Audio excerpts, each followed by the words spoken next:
shit, man. Oh, what I need to do, gotta archive this motherfucker. Shit. What's crack-a-lacking, y'all? Yo, your man Meemko Jackson is here. This is the Meemko Jackson Show. We are live. I already had the music running. I'm still trying to get things set up. I'm recording in this motherfucker too. Shit, man. What day is this? Tuesday. It's October 15th.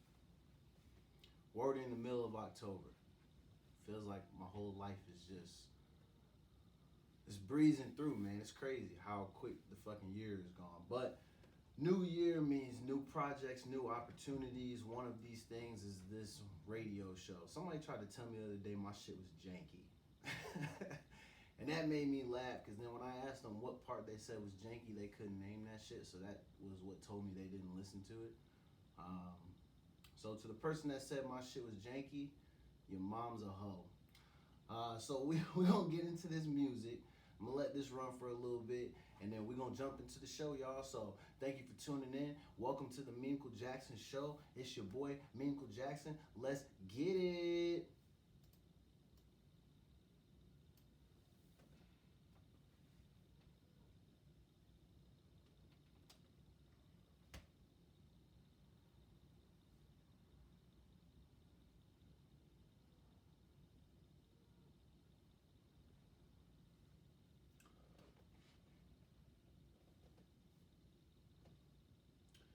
You know what?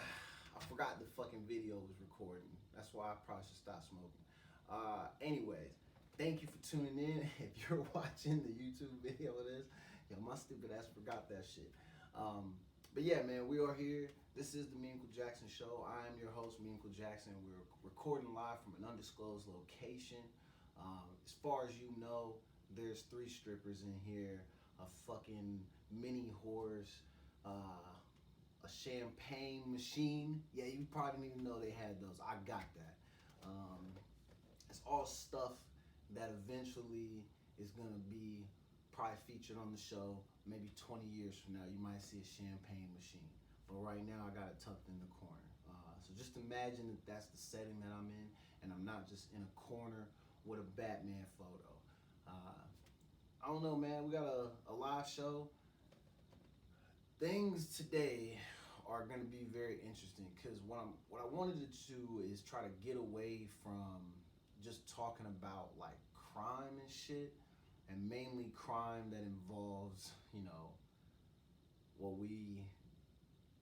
I gotta say allegedly, you know, because most of the time they have a hard time proving them guilty. We all know that they're guilty, but most of the time it's a white person killing a black person.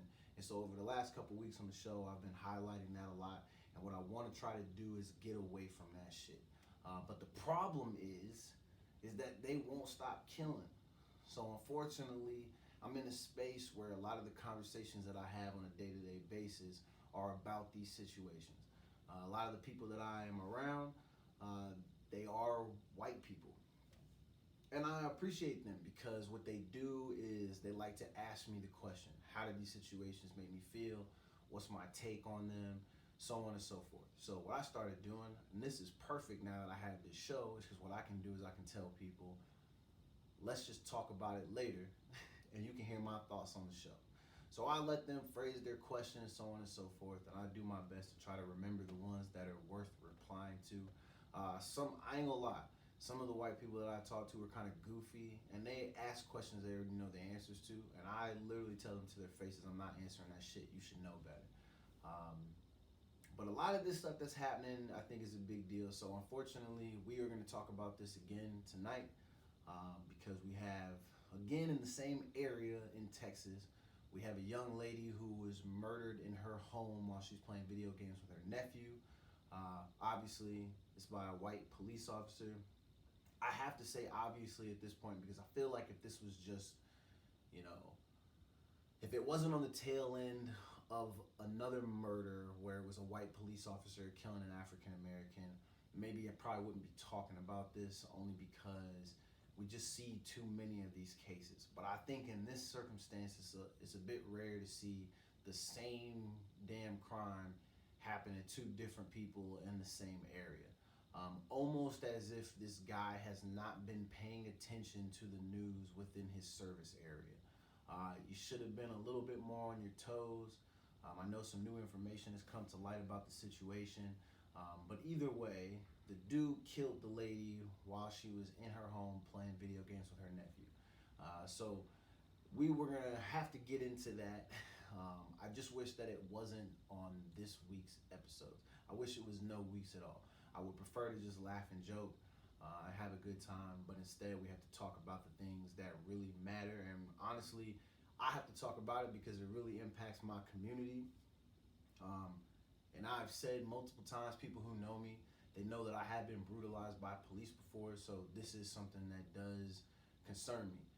And so I do like to talk about it. I have, however, had conversations with people, and I had told them previously that I refuse to get worked up about these situations and that I was not going to become like a martyr or any type of shit like that and be somebody that's like out talking crazy about the stuff. But the more and more I see that it continues to happen, the more and more I feel obligated to speak out just based on my own experiences. And I want to try to make sure that we're building the right type of survival kit for our young teens, especially African American males. We want them to be able to navigate life without having to be over the top stressed out about this stuff. I don't think the stress of being involved in altercations with white people as a black man, I don't think the stress of that will ever go away, but I think there is a way that it can be lessened. So basically what I'm here to do, and I want to use this platform to do it, is talk about the issues that we have going on and just brainstorm ways on how we can fix it and make it better for the people that come after us. I'm not saying that every little thing that I suggest is the way that it gets fixed, nor am I claiming to know anything more than what the next motherfucker knows. But I want to use this as an opportunity to create conversation and figure out actual solutions on how we can kind of help steer this thing in the right direction and really start to like talk about what's going to change and help get this better than where it is now. Because the last thing you want to do is be in a situation where all of our black brothers and sisters hate all of our white brothers and sisters. That would be super unfortunate. So now we're going to jump into the show. I got to actually get back to the people, so bear with me, and I'm going to start talking to them, and then we're going to rock out. But we're leading off with something stupid because people really been pissing me off with a certain topic, and I'm tired of that. So I gotta put a stop to all these fucking greasy ass people, bro. I'm telling you. They tried me with this one, but I'm not letting shit go now. Especially now that I got this shit, it's over for people. Anyway, here we go. Yo, welcome back. You are now tuned in to the Meekle Jackson Show. You've heard some music from Bryson Tiller, I think is playing right now. We had some Drake playing. Who we started off with? I think we started off with Freeway. Yeah. Well, welcome. It's Tuesday. We got a show. We extended our show by a half hour, which is super dope. I do like that. We are also recording on the YouTube. Well, I'm not recording on YouTube. I'm recording this to put this on YouTube. My stupid ass. Trying to sound all smooth, actually sounding like a damn fool. Yo, man. Today was a good day. So I'm excited to be here. I'm excited to talk a bunch of shit with y'all and to y'all. And that's how I want to start. I want to say a big F you to all the people that been arguing with me about this grilled cheese thing, man. I'm telling y'all, if you add meat or any other thing to the sandwich, it becomes that sandwich. It's no longer a grilled cheese. I'm tired of y'all arguing with me.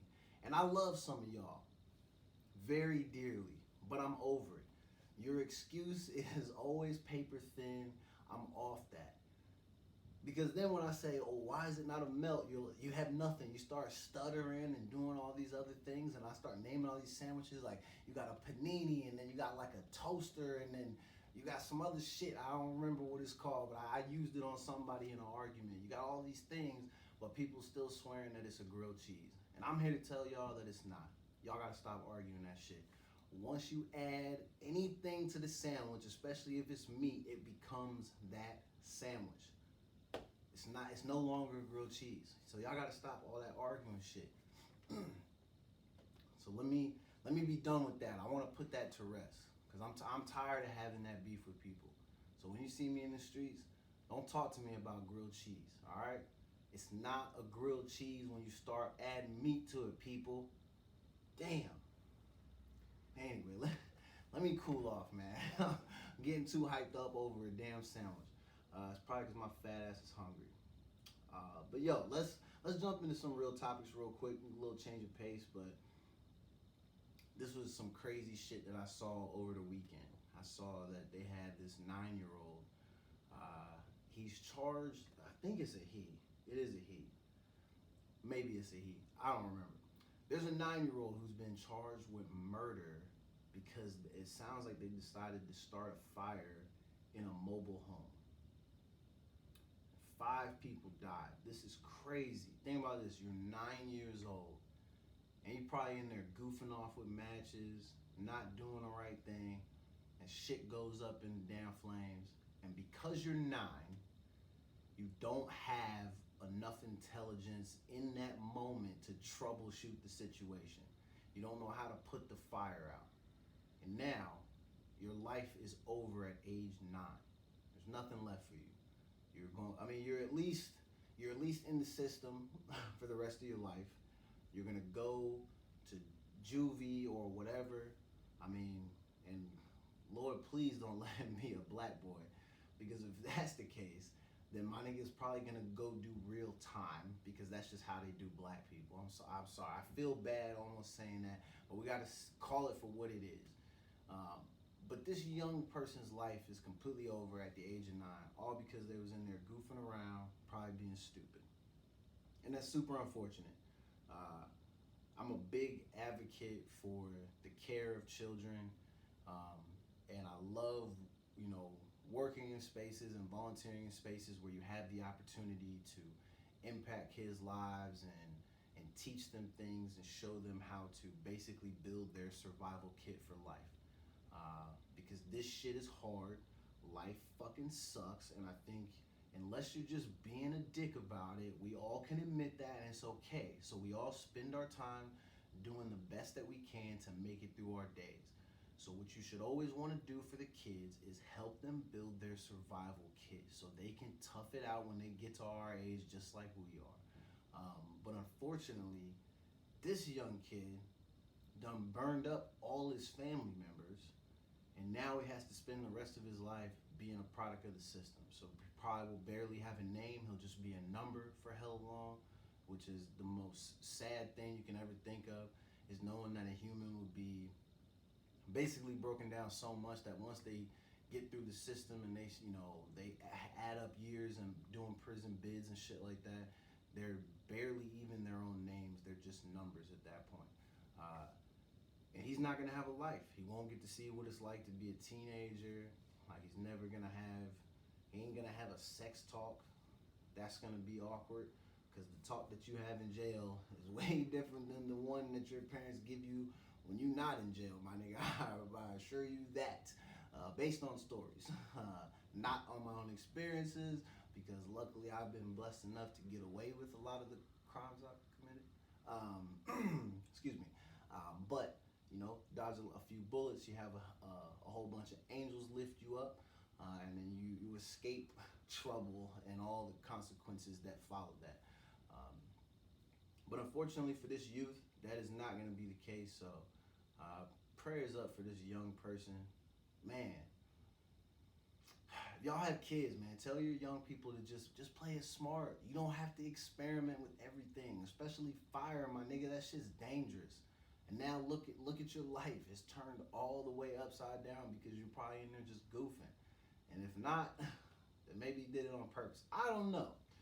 Either way, that's some crazy shit that I saw over the weekend, and I was talking to somebody about it, and I just was bugged out by the fact that, yes, the crime is it's crazy, it's heinous, whatever you want to call it. It's super unfortunate, but I think the bigger crime is the fact that this young person will not have a normal life. all because of a bad decision. So we gotta look out for our kids. That shit is wild. What else we got, man? There's a whole bunch of stuff, man. Let me get this note open real quick. Yo, have y'all heard?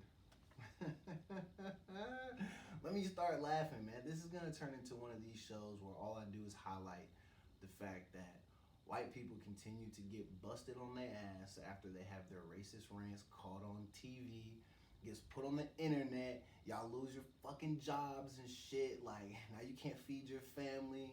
Like, shit, man. This lady in Pennsylvania, she's a middle school teacher. Tell me why she's in the school parking lot. Lady, you're at your job, fam. You're at your job. You have a run-in. I think it was a little small fender bender in the parking lot. So no one's going very fast in the school parking lot. I guess Buddy hit her car and she bugged out. Start saying all these racist things towards him. And of course, I love my people so much now. More than ever, because I love that a lot of us are just getting smart and just being like, fuck it. I'm just gonna record you. I'm gonna let you act hella stupid, and then we're just gonna call your employer, put you on the internet. And these people just lose their jobs like it's nothing. So she hasn't lost her job yet, but she goes on a racist rant. She disrespects the dude. Obviously, the school gets involved. So it looks like she had been suspended at the time over the weekend when I first heard about the article. I think it was yesterday I saw that there was a video on Instagram where it says she had been placed on leave without pay. So we've seen like 100 of these videos over the last few years. So I start to wonder, at what point if white people are the superior race, like a lot of them say, why have y'all not been smart enough to figure out, like, we gotta just stop doing all this ranting and shit like that in public, because then we lose our jobs, we can't feed our families, and it turns into a whole thing. I feel like if y'all were really superior, you would be a little bit smarter than that. So this is a huge, another L for the Caucasian brethren. I feel bad for them. A lot of their people are just going down like it's nothing. But no, let me rephrase it. I don't feel bad because you bring it on yourself. Why are you at the school parking lot, which again is your job? You're at your job going off on somebody in a heat of the moment situation. I can understand that, but damn, just keep it to like dick, asshole, fuckboy. You call people that. When you start hitting them with nigger and all that and giving it that hard R, you know what I'm saying? The minute that's recorded and put on TV, what do you think's gonna happen to you? And the lady got kids, so then you make it hard for your children, because then when they go to school, they're known as the kids who have the mom who's caught on TV being a racist. Especially in today's age, the internet has no chill. Kids were already ruthless from the beginning of time, but now kids have that plus the fucking internet. If you don't think your kid's gonna have a hard time at school being related to the parent who's racist on camera and then lost their job over it, yo, you are bugging. Some of you white people, y'all gotta get your shit together. Look, be racist to yourself.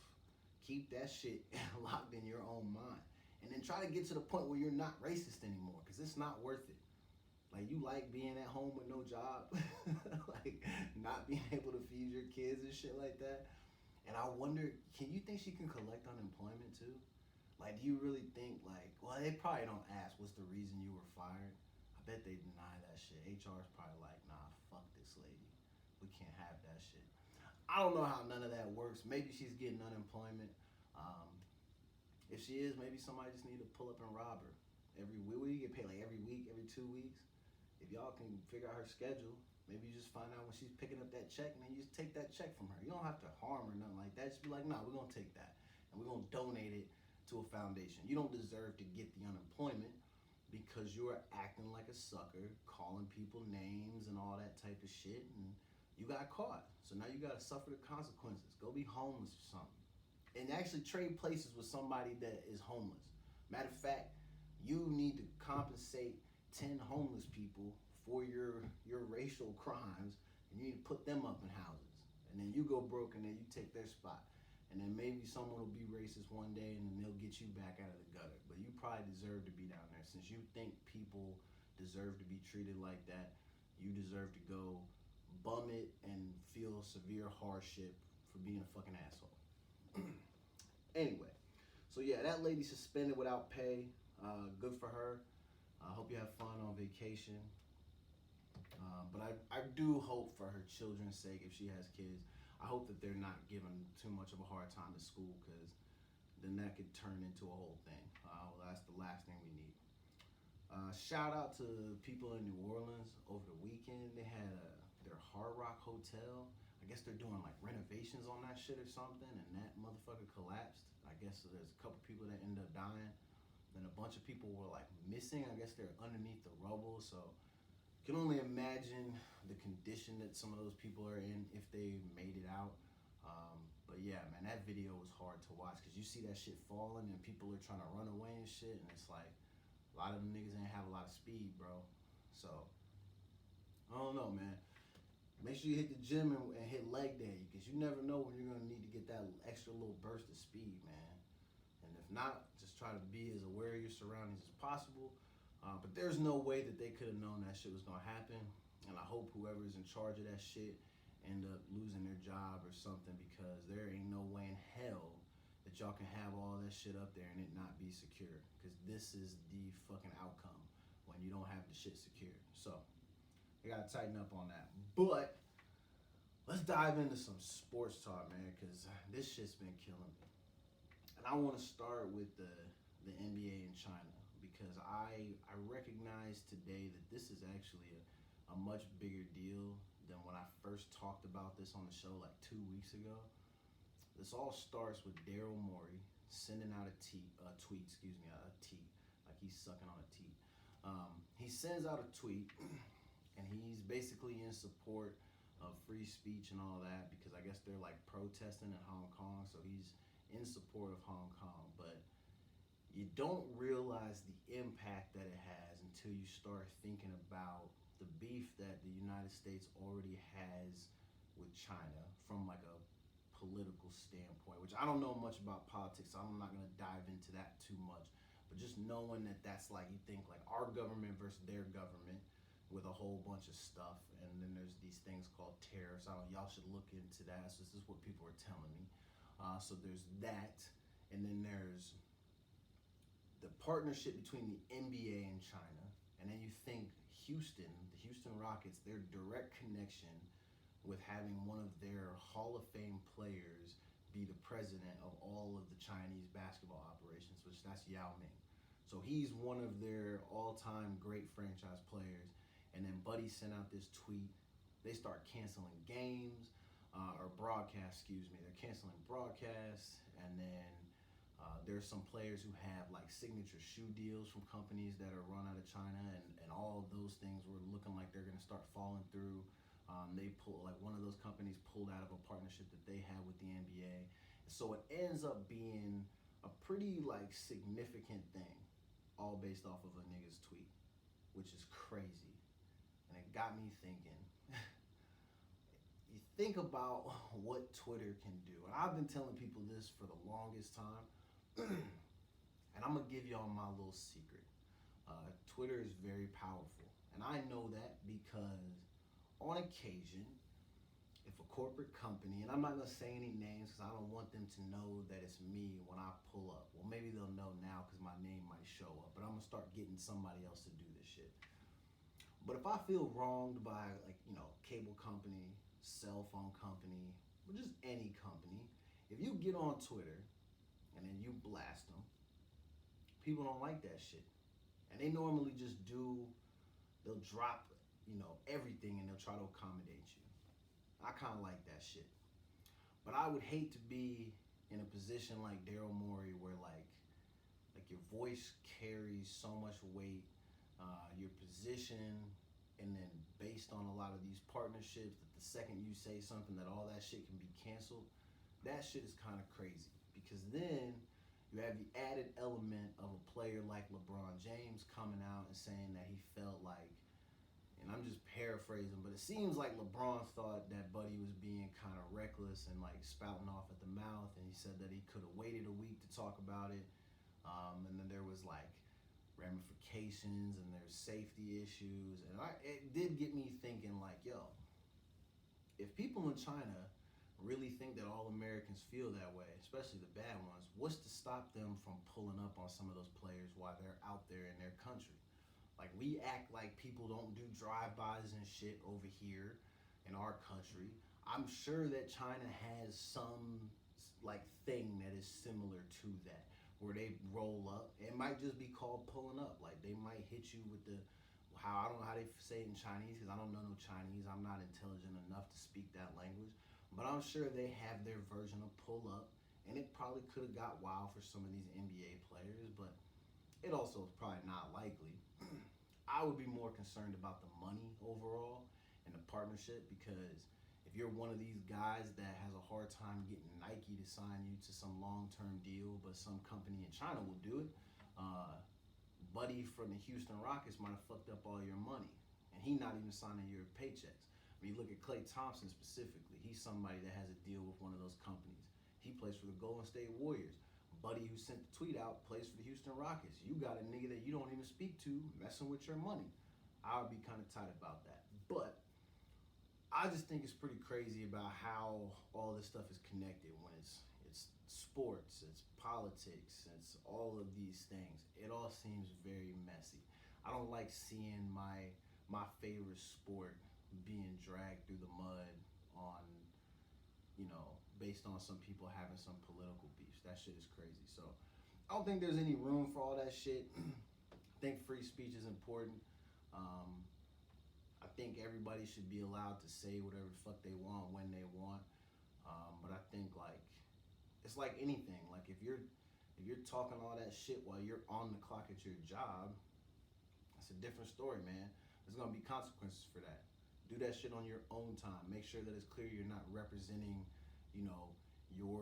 your entity and things that are much bigger than you. Because Buddy sent out one wild tweet, and now the whole fucking world seems like it's on fire for a lot of these people, and whether it be in basketball and then for all these people in China, because they're like protesting hard. Like CNN's running things about it, and they did stuff on 60 Minutes, and it's all based off of a nigga's tweet.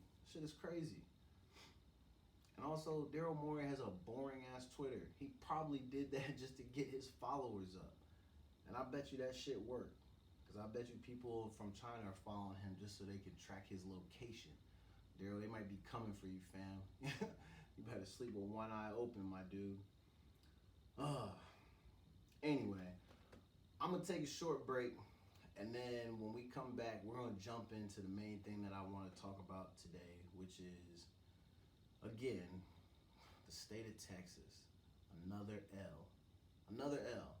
Again, we have a white police officer shooting an unarmed black or African American. Let me get the terms right. I'll just be calling people whatever. African American, black niggas, whatever. We had a white dude shoot a nigga in her own home, and she didn't deserve that shit. So when we come back, I'm going to talk about that shit, and we're going to talk about how crazy it is. And I'm going to tell you things that you already know. But I'm going to say them because I feel like in this situation, you got to do this the same way you treat kids who just don't fucking know anything. And unfortunately, a lot of you white people don't know anything when it comes to these types of situations. So someone like me is going to step up, and I'm going to give you my version of the education. And I'm going to help coach you through these moments so you know what to do and you know some of the questions that you should ask, which will be very few questions, if any at all. So when we get back, DJ Cold Cuts, that's me because I like sandwiches. I'm going to give you guys my hot take on the situation. But until then, listen to some music. We got some, let me see what we're going to run. We're going to have some Young Guns playing. Maybe some JT might come on. Maybe some old ass Meek Mill. Shout out to Meek Mill. I might have some Whitney Houston playing tonight, because Whitney Houston, one of the greatest. R.I.P. And then there'll be all kinds of other songs playing. So look, man, if you have some requests, send me some text messages. Shoot me a DM on IG or on Facebook, whatever. Tune into the show every Tuesday and every Thursday on Track Talk Radio from 7, not 7:30. Nigga, I'm on at 7 now. From 7 to 9 p.m. Pacific Standard Time. All right? PST. Pacific Standard Time. Okay? Y'all gotta stop hitting me talking about, oh, I tuned in, but you weren't on. Yeah, nigga, because it was the wrong fucking time. I've been telling y'all the time on everything. But I'm gonna keep telling y'all because I want y'all to tune in. So, anyway, stick with me. I'm gonna be back. Let's get this music running and we're gonna get it lit.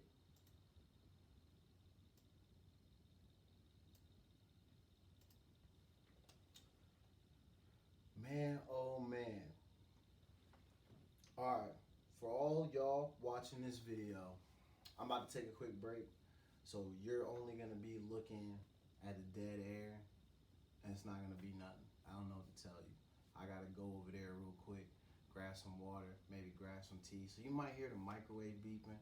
If you're wondering why I'm looking above the camera and sometimes at you, but sometimes over here, it's because there's people sitting in here, or a person, excuse me, but people, because technically I'm in here too. But I'm also watching this whack-ass baseball game. There's nothing on Tuesday. I was watching Brooklyn Nine-Nine, which is a dope-ass show. But I didn't want to keep watching that because then I knew I'd get hella distracted. So I just try to put something on that's super boring and won't really catch my attention too much.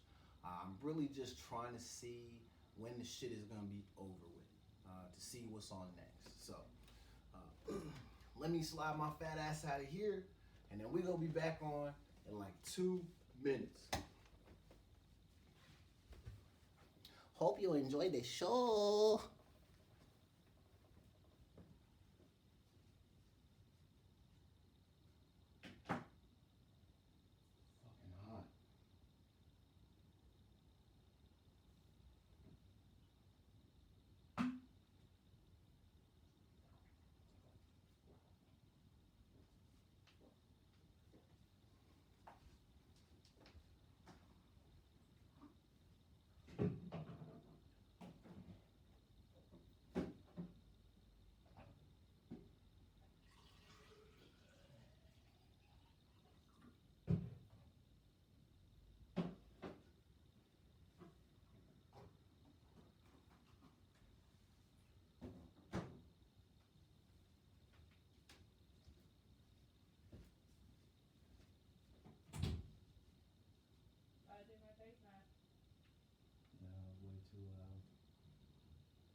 All right, man. Let's get it back on, cause I'm anxious and eager. You know what I'm saying? Let me get my fat ass up in here, man. I hope y'all are doing all right, man. It's October 15th. Jesus Christ, 2019. This is our second recording of the show, which is pretty cool. Fuck, man. I used to have a YouTube channel back in the day. I think I talked about this on the last one. But I didn't really operate it too well. I don't really like seeing my face on camera. I will say that I like it better now than what it looked like back then. Mainly because like I didn't have a beard back then. So I looked stupid, homeless, dusty, ugly, whatever you want to call it. I was looking foul. So I look a lot better now. This is almost 10 years ago now that I'm thinking about it, but yo, my last YouTube channel had a whole TV show on it. It was not a good show. I don't think I'm built for stardom, but I like this shit. This shit is fun, man. Doing this little radio thing. So far, man, I think people like it. Feedback is good. Like I said, I do have some haters, but I feel like the cool thing about that is because even though they're hating, they're still watching the shit, or they're still listening to it, or they're at least seeing the post and they're taking time out of their day after they've given me several moments of their time and their thoughts. They're taking time out of their day to tell me that I suck. And I like that because you still gave me a piece of your time. So who's really the loser in this situation? Nigga, it's you. It's not me. We got some good jams playing. That's why I gotta tune in live so you can hear the music. That way you can get a sense of what I like to listen to on a daily basis, so on and so forth. When you watch this, you're gonna see me rambling and ranting about shit that don't matter. You're literally gonna watch me watch TV. But while I'm at it, let me go ahead and change this shit because this game is trash.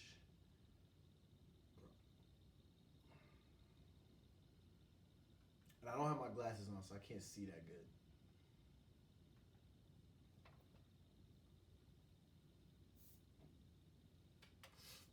All right, here we go.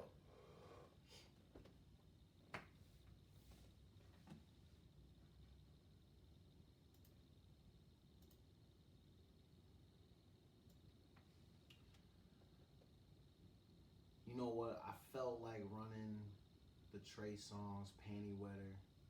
Um, just in case, I mean, I know it's only Tuesday night, but just in case there's some of y'all out there that might be clapping some cheeks tonight, you know, just want to help you set the mood. Um, Make sure y'all are being safe, and I really just mean just don't be fucking on balconies and shit, cause that's how you fuck around and get hurt. Um, but yeah, if y'all out there being nasty, do your thing, but be nasty in the privacy of your own home. Don't be outside being gross. Don't nobody want to see that shit, man. A lot of y'all are too old to be doing it out in the street in your car. We don't want to see none of that shit. Uh, Yo, my chair is shrinking, man. Anyway, so before we went to break, I was talking about how we were gonna dive into this little situation in Fort Worth, Texas. In Texas, we have a white police officer has killed an unarmed black woman in her own home while she's playing video games with her nephew. Um, I already hate myself because I know I'm gonna mispronounce her name, but I think her name is Tatiana, if I'm saying that right. Um, Either way, Miss Jefferson, that's how I refer to her. Unfortunately, she lost her life the other day because of some overzealous cop. They're responding to some sort of call. I guess the next door neighbor uh, thought he saw something, was worried that maybe there was a break in happening. It was very early in the morning, so he's being a good neighbor, looking out for the person who lives next door to him. That's what community is all about. So shout out to him for doing that. The only fucking problem is the person that they send out there who responds to the call ends up shooting her. It's super frustrating because last week we went over this and shit, it feels like a lifetime. But we have these incidents where these cops kill these black people, and then by the time they actually go through the process of like court and trial, if it even gets to that, we're always left disappointed. That's how the situation with Amber Geiger felt, where you're like, damn, she's getting convicted. This is perfect. It's a win. And then the next day they hit you with, but fam, she's only gonna do 10 years. And then even on top of that, we're gonna do something that we never do, which is give her a hug, maybe straighten her hair, hook her up, and have that shown to the entire world, just to show you that here in Texas, we treat our cop criminals much better than our normal criminals. So, if you are not a police officer, please don't get convicted of any crimes in the Dallas-Fort Worth area. Um, One, if you're black, you could potentially be murdered. Um, but I guess if you're white, you probably got it made. You're not gonna do a lot of time. Uh, it'll be a slap on the wrist for y'all. But again, it's a major loss for our community because we have a young lady who's murdered while she's playing video games with her nephew. And that's even worse, is thinking that this young man had to see that shit. Imagine being in a room late at night, you're having fun, it's the weekend. Oh man, I get to stay up, hang out with my favorite auntie. My auntie loves to play video games with me. She's super dope. We're just kicking it. It's been a fun weekend. Bam. And he has to become that person who's seen someone get murdered in front of his face, and it's his family member. That's a shitty way to end a fucking weekend. So we arrived to today. I see a thing where it says that, well, I think this is yesterday. They're bringing the dude up on murder charges very quickly. And that's the part that tends to fool a lot of people because they're like, oh, yeah, we got this nigga. Yeah, it's over, fam. Relax. It's just charges. Fam's released on bail shortly after. You had to know that he's going to go in there and be released on bail shortly after. Even with his job circumstance, he murders a person. His boss tells him, I was going to wait till the end of the day to fire you, but instead you quit. That's perfect. He's basically getting a lot of accommodations. They're making this a very easy process for him, probably because they're taking their sweet time to get the cover up ready. If there are witnesses, which, oh my God, it's the kid and the next door neighbor. Lord, we need to protect them. So if anybody's listening in the Dallas area, can you make sure that old man who's her neighbor and her nephew are safe? Because we've seen with the other case that the cops will go out of their way to clean up their messes. I'm not afraid to say it on air. My concern is that they will have the young man and the older gentleman. My concern would be that they would have them murdered to make sure that they can't, if they already testify against the guy, they want to make sure that it can't happen during the appeal. But if we can get them before we even go to trial, that would be better. I'm sure that's the way the cops are thinking. If you think I'm an asshole for saying that, and you think my show is trash because I said that, oh well. You can see the video recording. I'm laughing because I don't give a shit, because that's what I feel like this stuff is they're willing to go to those type of lengths to cover up for people who also wear that little shiny thing on their lapel. A badge, that's what they call it, a badge, right? And then you got the gun and the cuffs and the spray, and you get the car and it's got the lights and shit, but they literally will go out of their way to protect those people. They treat black people as if they're less than animals, stop us for no reason, profile us, beat the shit out of us, destroy our property, make us feel like it's like it's our fault all the fucking time. So why should this situation be any different from all the other ones? People, like I said, let's not get ahead of ourselves, because him being brought up on charges literally doesn't mean nothing. Yeah, he doesn't have a job, and that's cool. But look at so many of these other situations where it took 5 years just to get the one nigga fired from the NYPD after he choked out, what's his name? Was Eric Garner? R.I.P. Big Dog. But 5 years just for him to lose his job. Fucking didn't Buddy, who killed Mr. Castile, didn't he get acquitted? Charges don't be mean as shit. And you know what's crazy? Is Texas has the opportunity to execute the death penalty. But do you think they're talking about that, about these cops? No. But they talk about it with black people. They probably talk about it with every case. Is there a way we can give the nigga the death penalty? I wouldn't be surprised if when they're sitting in those rooms, or chambers, isn't that what they call them? When they're sitting in chambers and the judge doesn't have the robe on, and they're just talking candidly, lawyer to judge, judge to police officer, all that. They probably talk about shit like that. Well, how can we just execute them? Like, well, no, there's all these little things in play and all these different variables. We wouldn't be able to get away with it without a really good cover-up. We got to find people to maybe take the fall for some of this shit. So the best that we can do is maybe go murder a witness, and that'll free up an opportunity for them to appeal, and then the person can get off, and then we'll just, pay them some money under the table, and they can go get a security job somewhere in like 2 years or some shit like that. I bet you they give those cops like a little severance package so they can live and survive and not go homeless like most black people would after they do time and come out and can't get a real fucking job, or don't have family to take care of them. I wonder if that happens to cops who commit crimes and end up having to go to prison.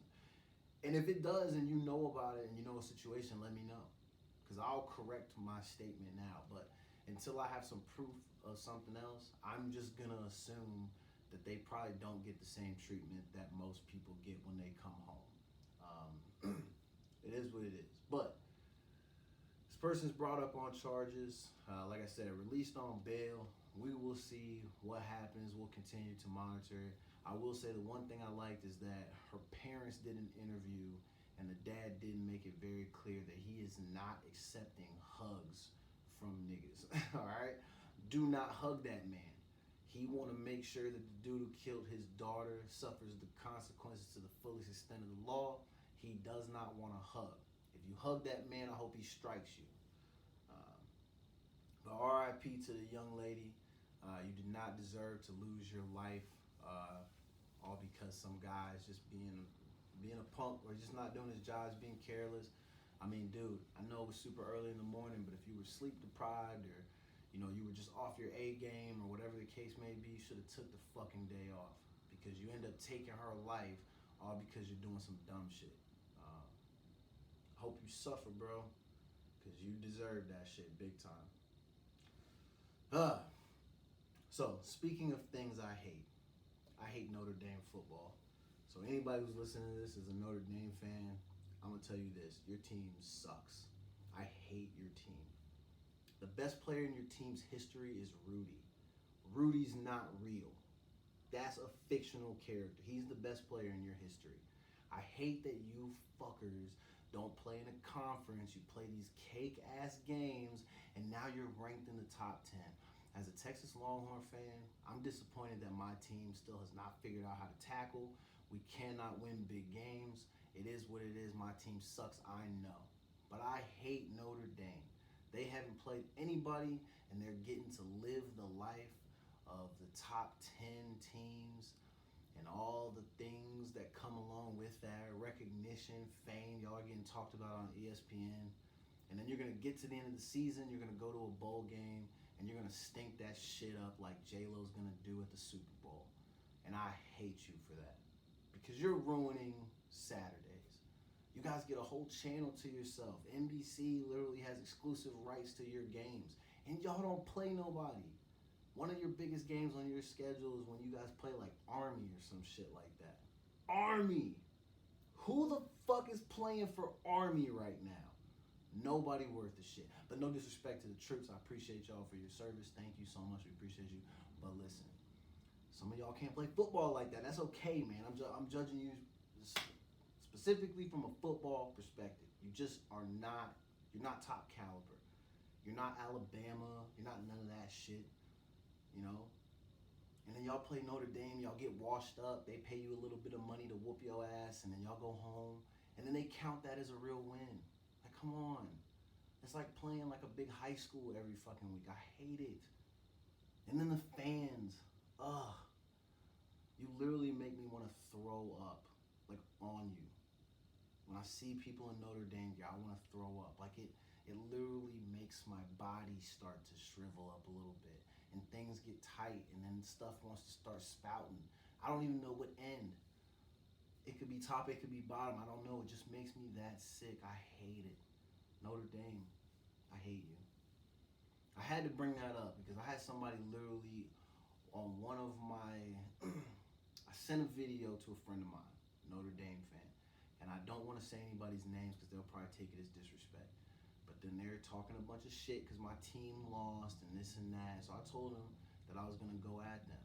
So the only thing I don't like about you, my friend, is that you're a Notre Dame fan. I wish that part of you did not exist. But when your team loses at the end of the season, we'll revisit this and then we'll keep going year after year after year.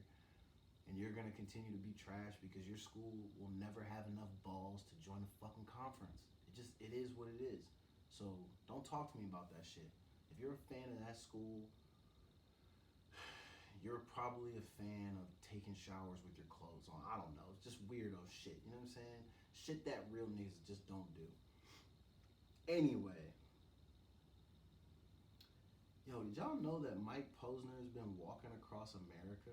And have you heard his album? I'm about to jump into a couple of albums I've been listening to. I listened to the Mike Posner album.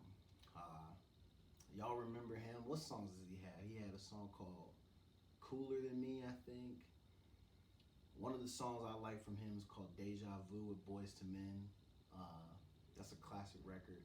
But other than that, I did not know Mike Posner was still making music. But his album is pretty good, man. It's deep, it's real, you can tell it's from the heart. I appreciated it. I still got to finish the last couple of songs, but overall, I thought it was a really dope album. And then there's one that I want to talk about, which is a big surprise to me. But I'm going to say some things about this rapper, and it's going to sound like I'm a huge hater. But I'm not a hater. I'm just saying, for me, I'm not that big of a fan. But he had a pretty good album, Mr. Wale. So there are a lot of people that think Wale is like a great rapper. I've never seen that. There's not been a thing that he's ever done where I've been like, yo, this nigga's nice. His music is okay. He's got a couple of songs, but like I don't feel like Wale has any classic verses. He is not somebody that I'm checking for. I listened to his album because I had heard some people who I felt like their taste in music kind of aligned with mine, and they were saying that Wale had a good album. So I'll tell you like this. I'm not a fan of him. But I liked his album. And there was a part of me that was eager to listen to it because I was kind of hoping that maybe within the past 10 years, something would have changed about him to where I would have been like, you know what? Maybe I was wrong. So I'll say this. That did not happen. He's still the same to me. But I will say this. I think if you are a Wale fan, you will really like his album. His features were good, except the Jacquees one. Jacquees is trash. I'm saying this on this thing in hopes that one day I will be face to face with a lot of these people, so we can shoot the shit, chop it up, and we can agree to disagree on things, talk about our differences, this and that, whatever. And I don't care if they go at me. It's just my personal preference. I don't like Jacquees, man. I do not like him. And the main reason I don't like him is because he said he was the king of R&B. But my nigga, I don't understand that because you can't sing that good. You sound as good as me on my Snapchats, and I'm trash. I sing just because I love it, but I know that it's not good. It never sounds good.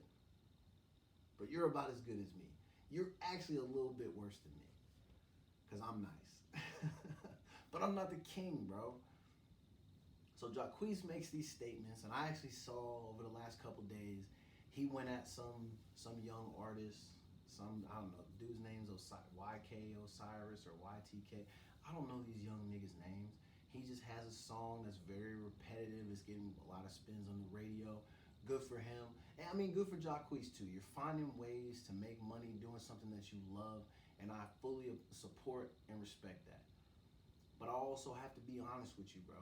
You gave the young man a hard time because he said that he thought he was better than you. But you kind of act like you're like a god or something. Like, nigga, you can't sing. All right? Just want to make that clear for you. Back to the Wale shit. All the features were dope. Besides the Jacquees thing, one I was impressed by was, is her name Megan or Meg? Meg the Stallion. She's a stallion, I think. That stallion's a horse, right? So I guess this person she's not an actual horse, I don't think. I don't know who she is or what she even looks like, but her name popped up and she had a dope verse. I was impressed by that. He had a record with him, Meek, and Ross was pretty good. And he had some other people on there that really did their thing. So if you are a Wale fan, you might like that album. He's still the same rapper to me. His stuff is all right. Like, he had one line on one of his songs where he said he has 6 albums. Nigga, I had no idea that we allowed him to have 6 albums. We gotta talk to whoever's in charge of letting niggas have albums, because y'all been letting people have these things and maybe it's been a bad call. We gotta start to, sweep house and get some change at some of these labels, because some of these people are not very good. All right? So, I'm gonna take a short break, man. We're about an hour in, and then we're gonna jump back into some other stuff. Man, I got all kinds of shit. But yeah, your man Mike Posner is walking across America. If somebody doesn't mind, will you track him down and text me where he is. I want to see how far he is because on the album he says he's walking literally from the Atlantic to the Pacific. And all I know is that that's far as a motherfucker. So, if y'all know where Mike is at, shoot me a message or send me a tweet or some shit like that. And then we're going to talk more about Mike. I want to dive into one of his tracks on his album because I think y'all should listen to it. It's probably not going to get played on here because I don't have it queued up. Maybe sometime later in the week, we'll have Mike spinning on here, maybe a couple of these Wale tracks. It really wasn't that bad. Like I said, I'm not a fan, but his album wasn't horrible. Not as good as Mike Posner, but Wale, you did what you could, young brother. Salute to you and your shoe collection. That's about as cool as you will ever be to me, as I know you're a nigga that has a lot of cool shoes, but that's about it.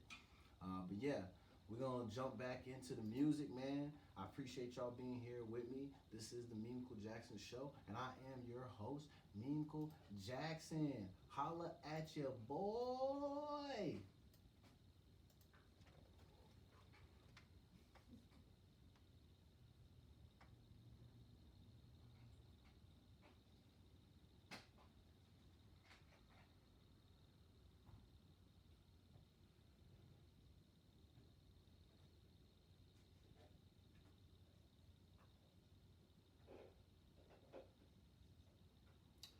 Fuck, man.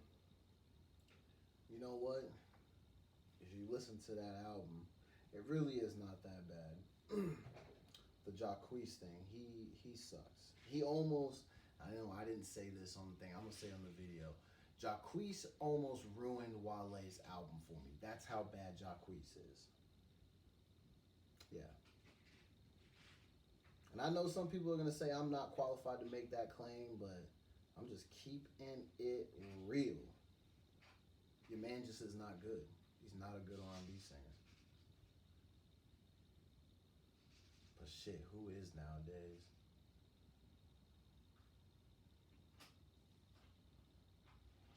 But anyway, people, if you're watching this, thank you for tuning in. The show is being recorded on this. The show is live, but this is going to be recorded, obviously. I'm going to try to do this every week. It depends on how my mood is feeling. Sometimes we may not record this shit just to make shit easy. I don't know. I don't fucking know. I mean, I'm taking it day by day. We may not even be here tomorrow. Who the fuck knows? This show might get canceled after tonight, after what I said about Megan Thee Stallion, or the thing about the cops murdering people. It'd probably be the second one, not the first one. But yeah, man, we live. Thank you for tuning in. Got a lot of people texting me, a lot of my friends who I'm surprised they're tuning in. Actually had them pegged as haters. But they've surprised me. They actually like my shit. It's cool, man. You know, just being here chilling. Yeah, I'm advocating for knowledge and conversation and the right to speak freely, but you know, also be receptive to other people's viewpoints and ideas, the idea of change as well. So we're trying to just create a space where people can do that and they don't have to worry about like, am I gonna get canceled for this? Nah, man. Like, we shouldn't cancel people for the way they feel about things. It is what it is. Like, not everybody feels the same way that you do or that I do. So we welcome all viewpoints. At some point, we're gonna start having guests on this motherfucker, and we're gonna have any and everybody. I might even try to do something wild and have like a KKK member on the show, and just be like, nigga, why? Why do you hate people? You know, and then I might have somebody who's vegan on the show. I don't know nothing about being vegan. I want to know how y'all can eat food that don't have no flavor on it. That seems weird to me. But because I don't know anything about it, I want to get educated. That way I can be like, well, here's all the benefits, and this is why people do this. It's maybe not my cup of tea, because I like to eat chicken strips and fucking French fries from McDonald's. I mean, you see how fat my ass is. That's how you get a fat ass. You eat at McDonald's. Everybody knows that. But you can't be a vegan and eat at McDonald's. So I'm going to have them on the show. any and everybody. So, like I said, man, welcome all viewpoints. I thank y'all for tuning in. I'm excited to be here with y'all. Shoot, we got another hour too. Been rocking. This shit is a piece of cake. So, if y'all are wondering how you do this shit, you just gotta get the stuff, and then you just press play. I mean, you gotta kind of know somebody who can maybe like put you on. But for the most part, it's just pretty easy, man. It's kind of popped up overnight. Well, no, this is years in the making, if we're just being honest. But there's also been a lot of years of being lazy as a motherfucker and not doing it. Yeah. So now we're doing it. Have our guest in the room, Cheese. Cheese, what's up? Everything cool? Yeah. Cheese is cool. Cheese, we about to get back into it. Man, let me get this next story cute. Did you? Man, you know what? Next time I need to have you and JJ in here because I think I could take down the two of you in the grilled cheese argument. I think I'm strong enough to be like Batman on the video game where he's knocking multiple niggas out. Like, I think with that grilled cheese argument, I could put down like 5 or 6 of y'all. Because y'all really tried it with that shit. How'd you give me the nickname Cheese and think you're gonna beat me about it? It's over for y'all. Mm-hmm. All right, let me jump back in. Read in your notes.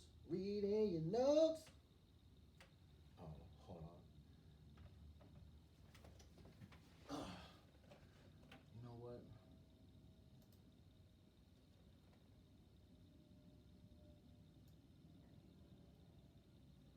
All right.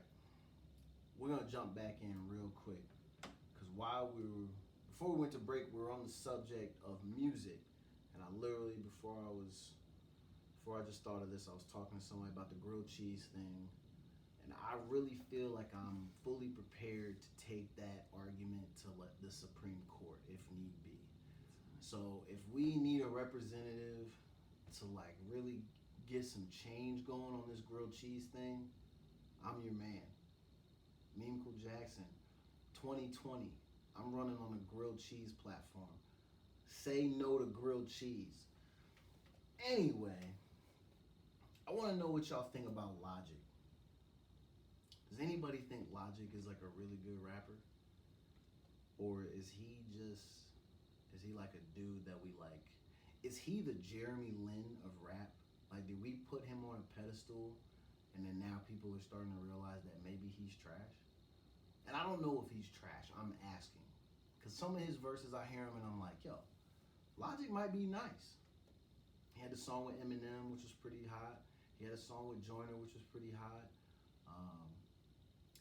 And you know, he did a song with Sam Smith that at first I was not a fan of. He did like a Pray remix. Sam Smith has a song called Pray off one of his older albums. That shit is fire. And then Logic was on there. And at first when I heard it, I was like, this is my problem with this nigga, is that he's trying to do too much.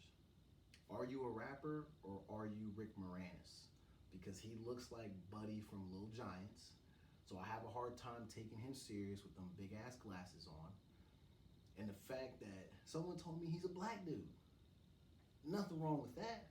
But I'm confused because he says nigga, but he looks like a white dude. I thought he was white for the longest time. And I was like, yo, we really letting Buddy slide saying the N-word?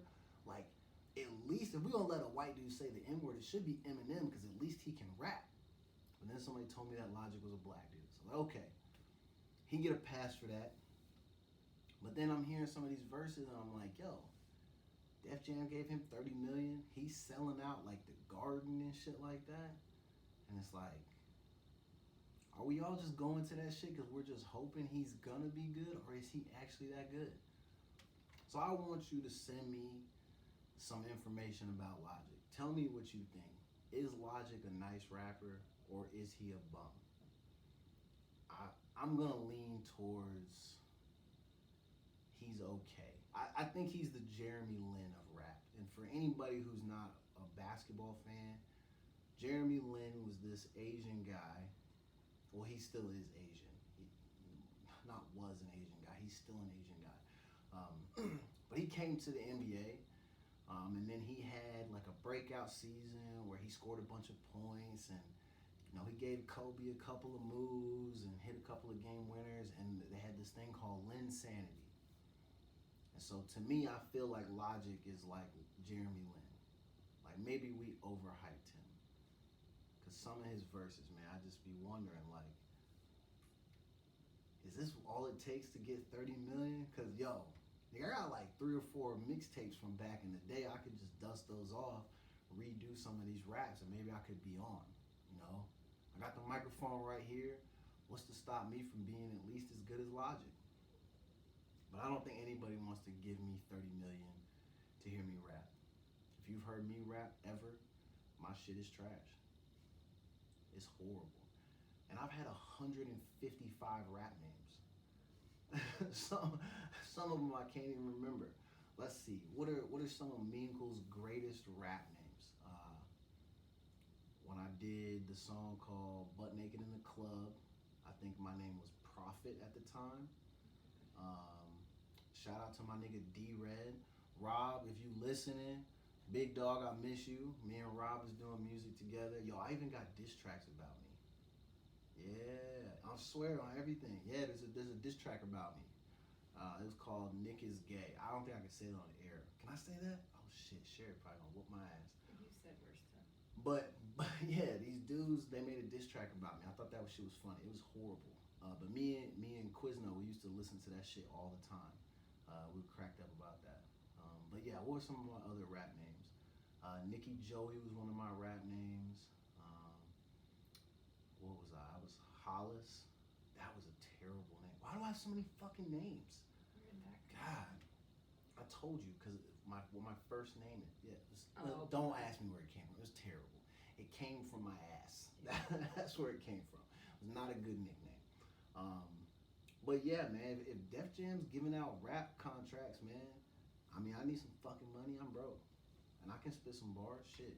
Y'all want to hear some of my old raps? Let me know, and I'll cue them up, and I'll play them on the air on Thursday. And it's going to be lit. Yeah. Yeah, I'm doing it. All right, man. Oh, here we go. So, people had reached out to me and they said that on my show I should talk about this nasty ass DJ. His name is DJ Kid. I was not going to give him the respect of actually putting his real name on here because I think this mother is disgusting. Apparently, DJ Kid has allegedly infected over 690 women with HIV in the greater South Carolina area. I did post this on my social media, and you guys know me. I mean, I laugh at everything. Even if it's super serious, I laugh at it because the shit's kind of funny. The part about this that made me laugh, excuse me, I laugh at how the fuck can it get to 690 all in one area? Y'all don't talk to each other? None of these girls were like, nah, girl, I already hit that. Y'all didn't say nothing, and nobody's thinking to themselves like, maybe I'll just not be nasty this weekend and not go out and do hood rat shit. Like, do people ever take days off from being a hood rat? No. Because this shit is weird to me, man. This dude, and this is crazy. People are trying, I don't know how real this is, but people have told me that what this guy's plan was is that he's a white dude. He wanted to infect all these black women with HIV so he could infiltrate the black male community. I don't think that's true. I think he just is a white dude who used his access, power, and privilege just to fuck girls. And it's easy to fuck the girls that are coming to the shows. And he's gonna, if you see some of the pictures, I mean no disrespect, I'm just keeping it real. Some of these girls look like they're a little bit down on their luck, and maybe they spent their last $5 to get into the club that night. And maybe, if you're by the DJ booth, and you're shaking ass and doing whatever, and the DJ's showing you love, get a little tipsy, shit's bound to happen. So I can see how that shit happens. But my problem with it is that it's 690 women all in the same fucking area. Like, that's a lot of damn people, bro. So apparently now, I guess he's been brought up on charges. And this is the shitty part. This is the really shitty part. The way that he gets caught is that one of the victims is 13 years old. 13 years old. Which I'm fucking confused because if he's slaying at the club, how the fuck is she at the club? Under what circumstances is this grown man spending time with a 13-year-old? So I hope that everybody wants him canceled and executed the same way they want the shit done to R. Kelly. Again, this is another situation where it's a man using his power, his privilege, and then the added element of being white. So then it's like automatic plus 10 for privilege, plus 15 for power. It ranks up kind of like a video game. He gets all of this stuff, so of course it's easy to be like, hey, yo, what's up? Yo, I'm a DJ. Yo, you like to sing? Oh, I can get you a deal. I know some people. Just come back to the spot with me. Bam, bam, boom. Now I'm cream pieing, you know? Because that's basically what he's doing, being nasty. And there's girls that like this shit. Ladies, y'all are too amazing and beautiful to do that. Even if you were down on your luck, I know sometimes dollar bills and flashy lifestyles, all of that shit looks enticing, but then sometimes this is the fucking outcome. Fam, I'm telling you, it's not worth it. Do not sleep with niggas just because you feel like maybe they can do something for you. Remember, the thing that you walk with every day that's between the two things that you used to walk, that thing maintains a whole lot of power. Niggas should be at your mercy. Shouldn't be letting a dude who had very poorly mismanaged eyebrows, his jail pick is wild. It's like some shit out of a fucking movie. But in the movie, the criminal is a dude who's a serial killer or a serial raper. Which I feel like in this case, this is pretty much what this guy is, because he literally ran through a bunch of girls and tried, and apparently he successfully did this, infect them with HIV, which is crazy. And if you got HIV, yo, don't be nasty. Don't deprive people of the opportunity to have their choice and make their choice. That's foul shit. If you have that, you need to speak up. If you're unsure, take your nasty ass to the clinic. If shit's burning, you're running a fever, there's things leaking, you need to go to the clinic. Don't be an asshole and don't mismanage your health and then go and fornicate and, slang around and do all that nasty shit and then put people in bad circumstances. People don't deserve that shit. Stop being nasty. This white dude is nasty. But he's not nearly as nasty as the 32-year-old man who walked over 350 miles to go have sex with a 14-year-old. God, what fucking world do we live in where niggas think that's appropriate? And you walked. Why did you walk over 300 miles in hopes to get laid? I'm sorry. But there's no cat out there that's worth me walking 300 miles. I just can't see myself doing that. You have a hard time getting me out of the house anyway.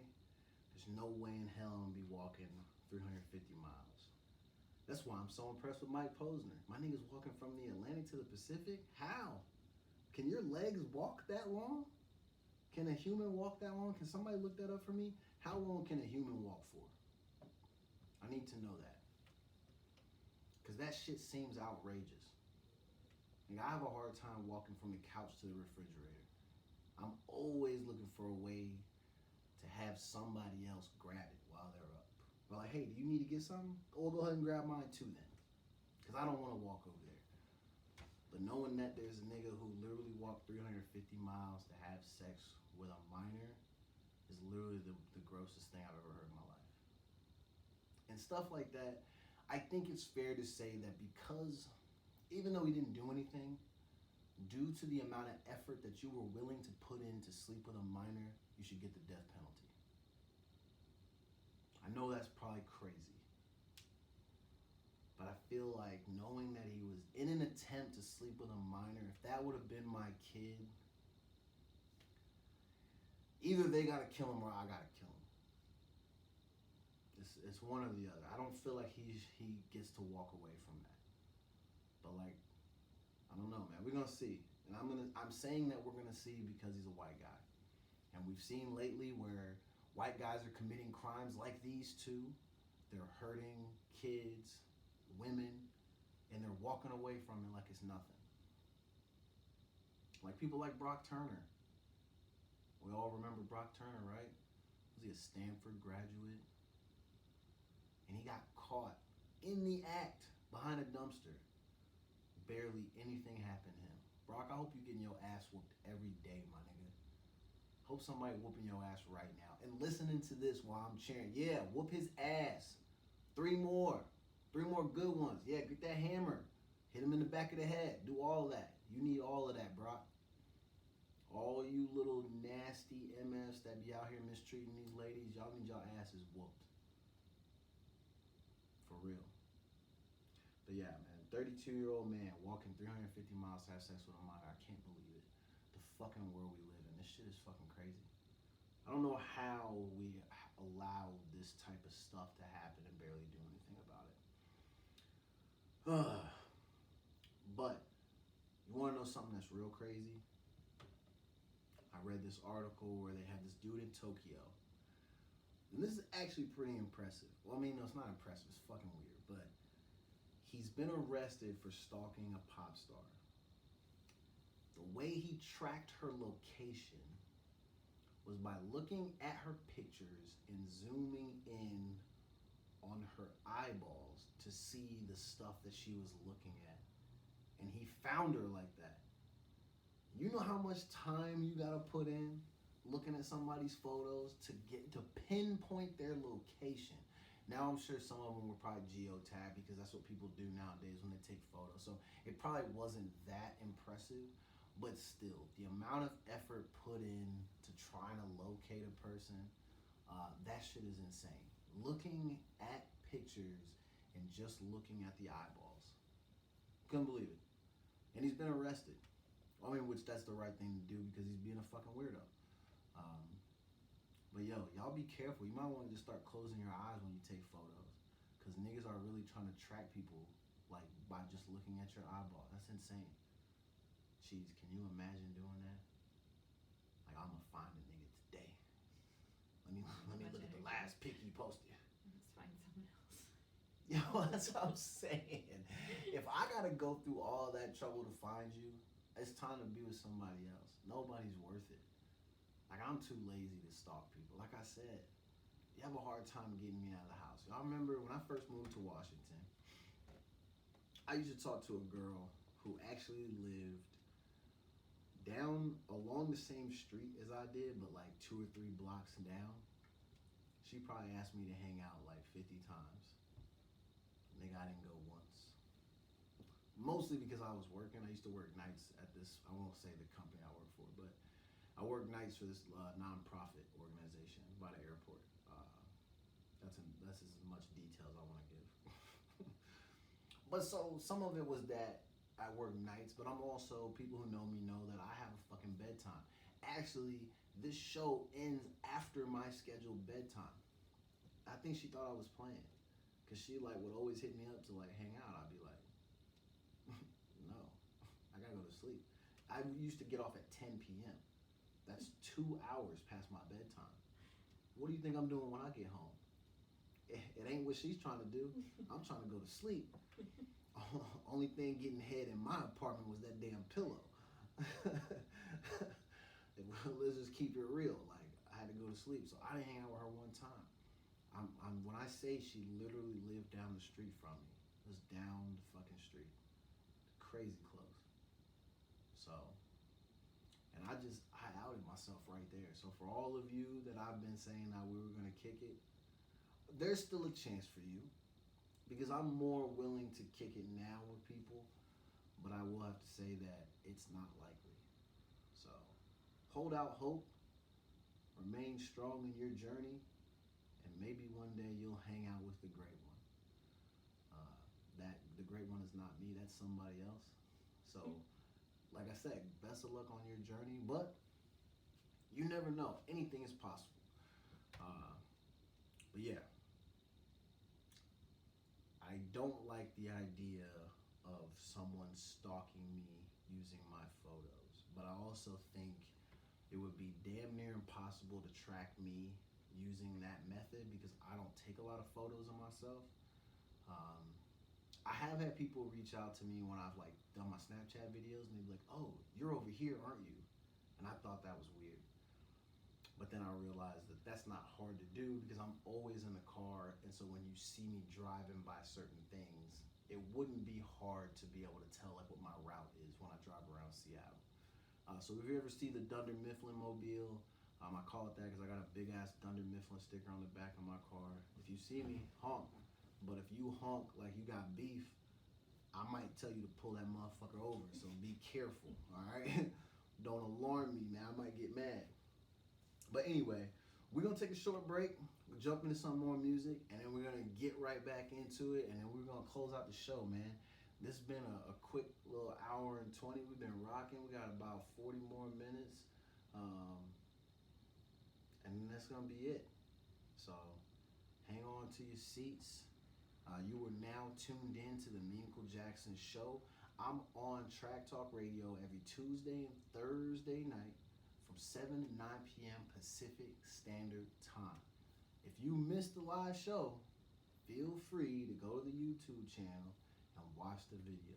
If you don't like my shit, nigga, I don't care. So you can even tell me, you can be like, hey, Meaningful, your shit is trash. And I'm gonna be like, hey, I don't know what your fucking name is. and that'll be how I reply to you. Because half of you niggas, I don't be knowing your fucking names. Alright? So, enjoy the music. We got some Meek Mill, some Justin Timberlake. Like I said, I might have to push Whitney to the top of the queue. Matter of fact, we're going to run it with the Whitney Houston. Let's get it cracking.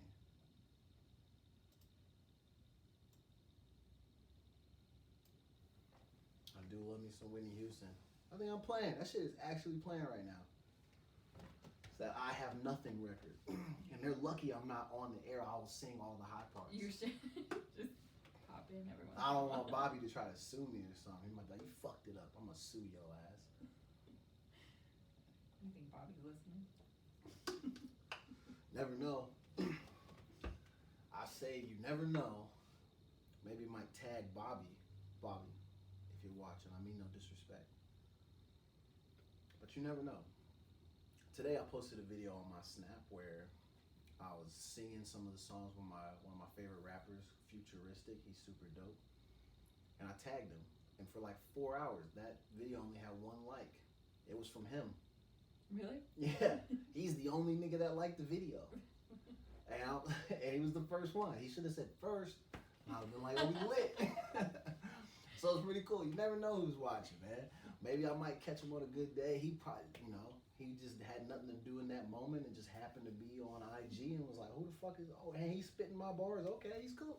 And he liked it. Yeah. I've had a few times where celebrities have talked to me.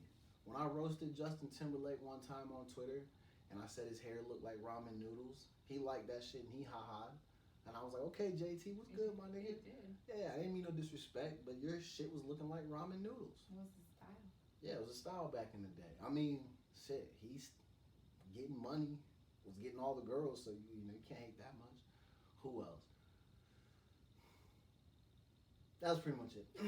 But anyway, well, I mean, I don't count people that I actually know. Like, I know a lot of athletes and shit like that, but that don't be counting because those are just niggas I know. They're not celebrities, are they? So, depending on who you ask. Yeah, that's true. I mean, if that's the case, then I do know quite a few people, and they're good people, man. Shout out to all you guys. Yeah, and I mean, if they're watching, maybe one day we'll have some of those people on here, but maybe not. I don't know. We'll see. But yeah, they really got the Whitney Houston running, and they thought it was a fucking joke. And they act like I'm not gonna play Whitney. It's my shit. I'll play whatever I want.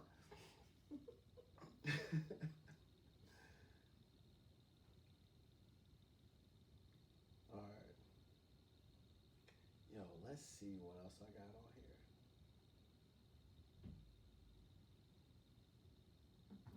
Oh.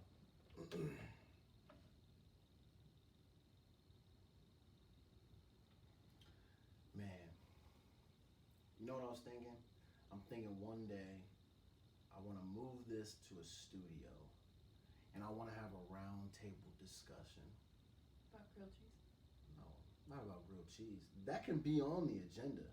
I'll add that to every fucking meeting if I have to. That's cool. How do we fight the epidemic of grilled cheese? We already talked about it. Fuck. I want to eliminate grilled cheese altogether. I hate it. It's really not that serious. I mean, it's fucking gross. I don't understand how people like that shit. You really like that shit? You don't like quesadillas? A quesadilla and a grilled cheese are two different things to me. It's almost the exact same. No, it's not. Tortilla and bread are not the same thing. I understand why you're like, it's all in your mouth. You chew it all up. Nah, because I never just have a cheese quesadilla. I always have chicken in it. Okay, so then do you still call it a chicken quesadilla? No, I call it a chicken and cheese quesadilla because that's what it is. Okay, so why can't it be a chicken grilled cheese? Because there's no one in the history of man has ever said, let me have a chicken grilled cheese. No one's ever said that. I just ordered a buffalo chicken grilled cheese on No, Taco Truck the no, other day. you did not. I bet you I did. You literally walked up and you said, let me get the buffalo chicken grilled cheese. It was a grilled cheese truck, and I said, give me the buffalo chicken. What color was this food truck? Was it purple? No, it's called the Ultimate Melt. It wasn't that Oh, I one. was wondering if it was the one I saw. That truck was dope. Shout out to the food truck that I saw. I don't know whose it was. When I find out the name, I'll give you a real shout out. But your truck is super dope. But grilled cheese. There was also a cheesy mac and cheese grilled cheese.